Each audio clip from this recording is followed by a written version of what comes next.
Nobody wants to get sick, but when it happens, and it does, can Dharma turn it into something meaningful?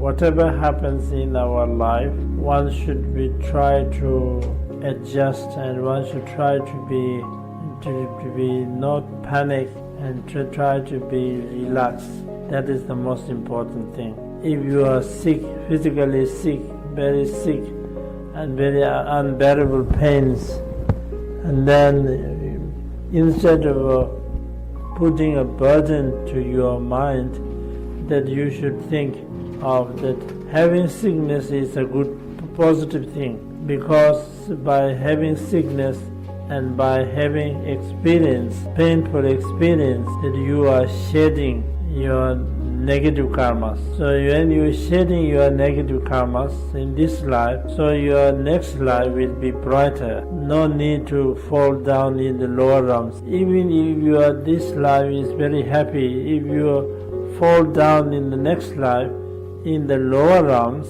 where there is enormous suffering. So the lower realms suffering, even the slightest part of the lower realms sufferings, that could not be represent enormous sufferings of here. As it is said in the Sutta Dalika, that in somebody striking on your body 300 times with a spear, of course that is a very, very cruel, and that is very painful. But they say this is the slightest, only slightest suffering in the lower realms.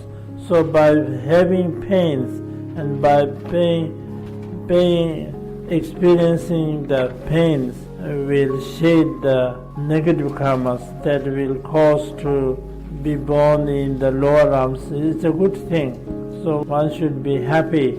All the practice we do are also for purifying the negative deeds. So having pain and sickness is a practice. So in this way it is a practice, because practice means purification, and having sickness is also like purification, purifying. And so therefore, instead of suffering in the lower realms in the future, if you suffer in this life, and having sickness and the pains will be a positive thing.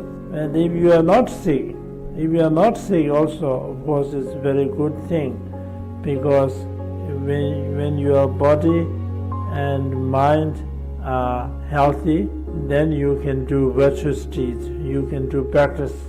And when we do practice, you will accumulate merits. When you accumulate merits, then you will be able to proceed further on the path. So in this way, you can take the disease into the path, the sickness into the path.